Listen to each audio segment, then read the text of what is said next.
How's it going, everybody? This is Blister, and today was the first day of BlizzCon. I just wanted to quickly go over with you guys all the big announcements that we got from Blizzard from the first day at BlizzCon. Now, I've been playing through the demo, I've been watching as many panels and as many announcement stuff as I could, and this is what I've gathered so far. Now, before we even get into something that's actually Blizzard related, we found out that Destiny 2, actually, if you install it and log in between now and November 18th, you'll get the base game completely for free. Now, to go on to Blizzard stuff. There wasn't much news in terms of StarCraft 2. We heard some stuff about Google DeepMind. I would actually Google that if you cared to learn more about that. And we also learned that there's going to be a new commander. In Heroes of the Storm, we learned that there was going to be a new hero named Orphea. And she's actually going to be a hero that's completely created in the Heroes of the Storm universe, from the Nexus itself. So it's not somebody coming from Warcraft, from Overwatch, from Diablo. She's an original character just from the Nexus. Next, we're going to jump into Hearthstone. We found out that they're going into a new expansion called Rakistan's Rumble, and it's based around the Garabushi Arena in Stranglethorn Vale from Warcraft. They added a new keyword in Overkill. They also have new class cards and even a new single-player experience. And you can expect all of this on the Hearthstone December 4th. Looking at classic games, we actually had a pretty big, and this is in my opinion one of the bigger announcements from BlizzCon today. We actually found out that the classic game department is going to be re-releasing a remastered version of Warcraft 3. Now, a lot of people thought that there was actually going to be Diablo 2, seeing how Diablo 3 had moved into the classic games, and they were expecting Diablo 2 because there hasn't been any real big Diablo news for quite a while at BlizzCon. And I mean, the Warcraft franchise, although it's nothing like Warcraft 3, they've been getting something every year. So now that's going to bring us down to Overwatch. In Overwatch, just to point out here, Jeff Kaplan got an amazing ovation compared to everybody else today at BlizzCon. And it's clear to see what game and what developers and people at Blizzard, the community, cares for the most. We got a new cinematic called Reunion, which actually showed us two new heroes. One of them is not ready yet, the other one being Ashe. Keep an eye out on our channel for Ashe. Radit's going to be dropping a video covering all of her kit and talking about that specifically. The other hero that was in that cinematic was a character by the name of Echo. Some of you might be familiar with Echo. If you look at some of the old art for Overwatch, she's actually in that picture. So if you're not quite familiar with who she isn't a completely new character. She actually has been in the lore, and she's been part of at least the thinking behind Overwatch for quite a while now. So if you haven't heard about her, go check her out. Go check out Ashe. She's going to be playable in the game a lot sooner than Echo is.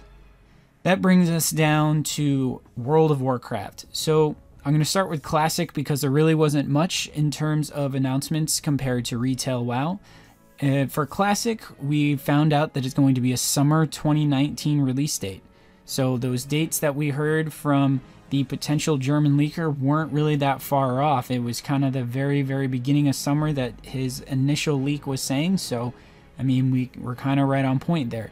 The other part that we learned about from Classic was that it's going to actually be completely free for people who have a retail sub. They haven't said anything yet, unless I missed it, about offering it to people who don't have a retail sub for a lower cost, but we'll just have to wait and see about that. Now getting into retail World of Warcraft, they had a heap of stuff to talk about. First of all, they touched briefly on Tides of Vengeance, the new raid. It's been out on the PTR for a couple months, so it's not really news. But Blizzard did want to go out of their way to tell you that it's going to be a very unique dungeon, with the Horde and the Alliance having their own specific bosses. Now, if you go on the PTR and actually try out this raid, From the videos that I've seen, you can actually go from one side of the dungeon to the other, so you're still going to be able to kill all the bosses, whether you're Alliance or Horde. It's just the narrative of the dungeon is going to be completely different. We also heard that there's going to be new storylines leading through 8.2, 8.25, all that kind of stuff we obviously know would happen just by the nature of what is World of Warcraft. We also learned that there's a new charity pet, and it's freaking adorable. It's this little baby Yeti. If you haven't checked it out, go look at that now. It's adorable. We also are going to be getting new island expeditions. We learned about the new allied races for the Zandalari trolls and the Kultaran humans. If you're going to take anything away from the allied races announcement, is that the Zandalari trolls can actually be paladins, and the Kultaran humans can actually be druids.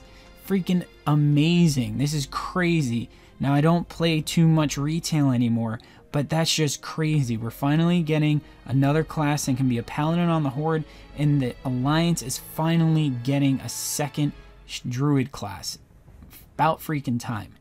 We also got a heap of news for 8.2.5. Now, they didn't really go into too many details, but they gave us an overarching picture of all the things that they're actually working on.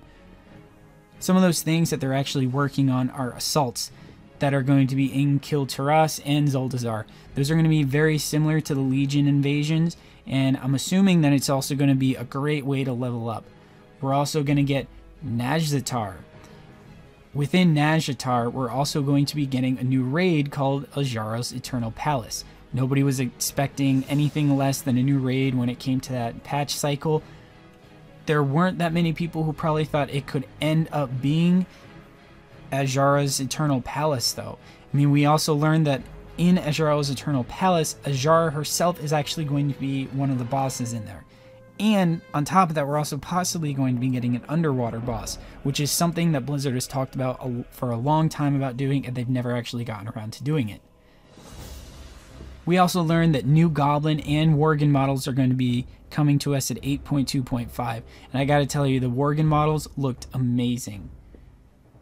We're also going to be getting another new zone. We're not just getting Nazjatar, we're also getting Mechadon. Mechadon is this gnome place. They're kind of like tinkered gnomes. They're very steampunk looking. They've got arms missing that are been replaced with mechanical arms and everything like that. And with that, we're also going to be getting a mega dungeon in Mechadon itself. Aside from that, we're going to also be getting a new arena. We're going to get flying. We're going to get heroic war fronts.